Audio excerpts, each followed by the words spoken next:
little more low end than the Blue maybe, but it sounds fantastic. And of course, microphones can go up to tens of thousands of dollars. Some people, I feel like they overproduce for a podcast. That's an option.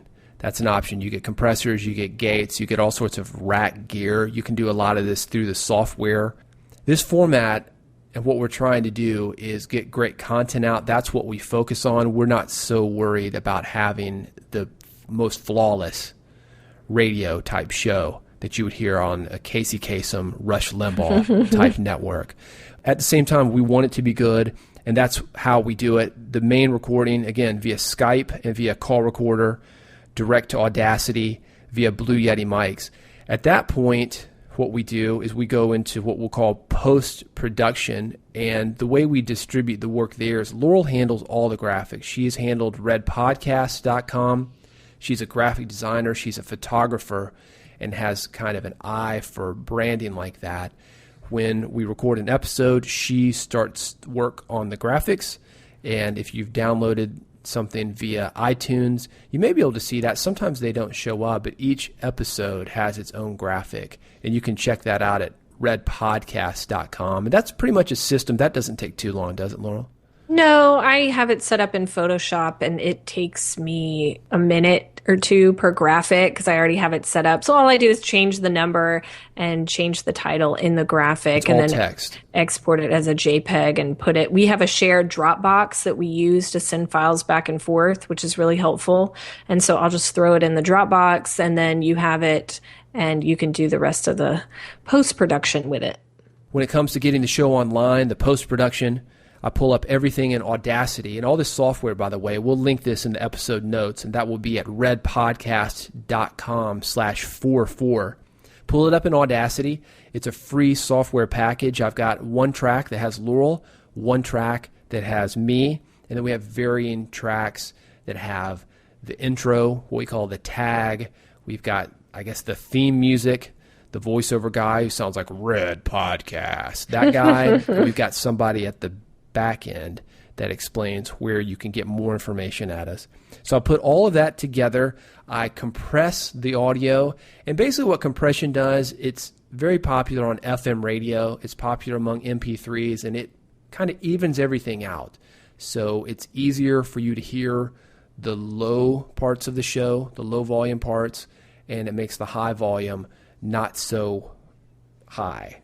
So compress the audio, and you can do that via Audacity, via software. You can also buy external packages that will do that.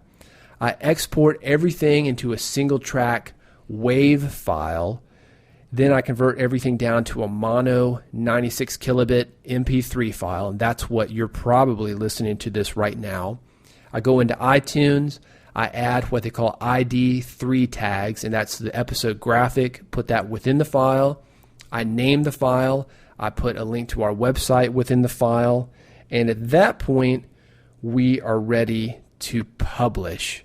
While I'm listening to the show, I'm doing the light edit and getting all this ready. That's when I write up the show notes, so it's all done at one time, and that's what you see at redpodcast.com, where I have bullet points on what we talk about. I've got links to what we've talked about, and I've got a basic show summary. I put Laurel's graphics up there, so it's all done at once. Let me ask you this, David. How long does it take you to edit one episode and write the show notes and get it all up there? Probably 90 minutes. Okay. So for each episode that are 25 minutes are our episode lengths, it takes about 90 minutes. About 90 minutes because I've got to stop it. I've got to silence some stuff. I've got to take out some ums and ahs and the things that we mess up on, which doesn't happen much. You and I are pretty good speakers. We practice that. Both of us, we've talked about it here on the show before. We do Toastmasters type events, other podcasts, other radio, and other speaking events. So we've gotten pretty good at it. You can always touch it up, and that does take a little bit of time. I'm not one of these guys that just throws it up. We could do that. To me, it's just sloppy, and I think for the little bit of time that it takes for me to edit something, it makes a much better listening experience. So I go ahead and do that. I do want to mention, David, that we did go into this podcast thinking we would not edit it at all, that we would just throw it out there and it was going to be good. And since we're decent speakers, that we wouldn't have a lot of problems. But I do find that editing it has made it better. It's taken a lot of pressure off us to be perfect for this 25 minutes so we can restart something if we said it wrong or something like that. So we did go in with the intention of not editing it, but you've actually made it a lot better by editing it. So think about how you want to do it on your own podcast. Do you want to edit it? Do you not want to edit it? Do you have the time to edit it? I always say if you have some time to make it a little bit better, it's going to make your audience have a better experience with it. It's going to make you look more like an expert, but you got to do what works for you. And the same for planning. I think having the outline, not say like, well, what are we going to talk about? And let the phone ring. Hang on, let me get the phone. All right, I'll be back. You see some people pause their podcast and then they'll come back. Okay, I'm back. Took that phone call. Let's get back to what we were talking about. People don't need to know that. At the same time, we leave in some things sometimes when people ring the doorbell or the dog barks or something like that. Some of that stuff can be fun. You don't have to make your podcast perfect. It doesn't have to be perfect. If it's entertaining, we do that. And that's kind of the running joke here is that we always have some kid who's looking for money for school or something. Yeah. So you don't want to be perfect, but you do want to make it easy for your listener to consume, whatever that means for you and whatever that means for your listener. So once I get the file done, everything's edited, everything's compressed, Laurel has the graphics, the episode notes are up there. We do what I call publishing, and we basically publish the file, upload the file, and let it be distributed through two places. The first place, Libsyn, which stands for Liberated Syndication. The link is on the show notes, which is at redpodcast.com/44. And we upload all our MP3 files there. It is from that host that iTunes gets the file, Stitcher gets the file, a lot of the distribution points that read the RSS feed. That's where those services go. They go to the Libsyn file. But if I'm correct, David, our feed is not through Libsyn. Our feed is through FeedBlitz. That's a good point. Yeah, I've got a premium feed through FeedBlitz. People are always wondering, well, who should do the feed? Should I do my own feed? Should I go through Libsyn? I went through FeedBlitz just because it gives me better stats. It gives me ease of use. I can change things very easily. So that's at feedblitz.com. I think it's maybe $5 a month. Mm-hmm. And there's a mailing list option on top of that, so people can get your information via email, not just via an RSS reader or a podcast application. Second place that I upload to is a service called Spreaker.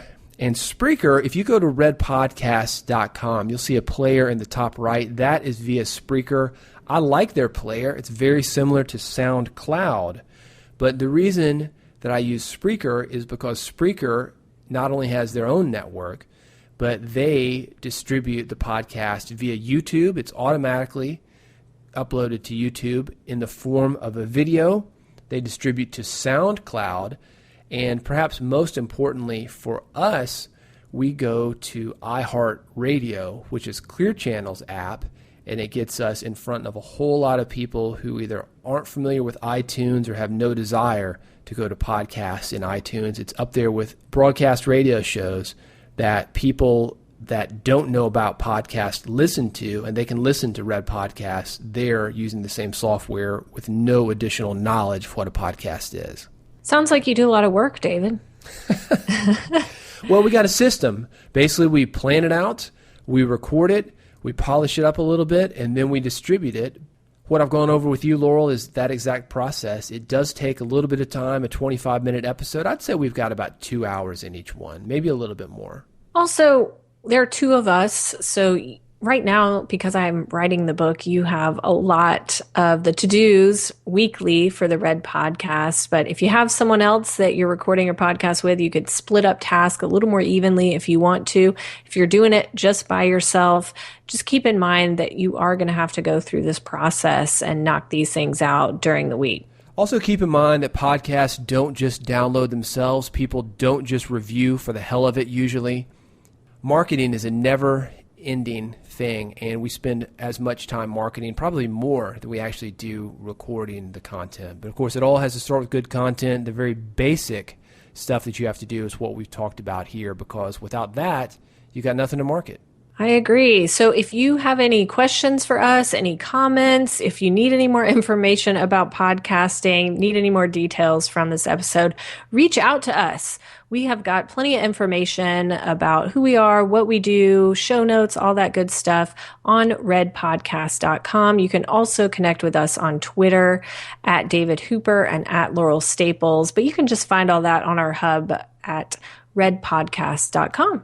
And because reviews don't write themselves, if you like Red Podcast, and we hope you do, please leave a review on iTunes. We would appreciate that. That helps us to get the word out about it and develop this community of real entrepreneurs. Thank you for listening. We'll see you on the next episode of Red Podcast. You've been listening to Red Podcast, Real Entrepreneur Development. Subscribe today using iTunes, Stitcher, or via RSS at redpodcast.com.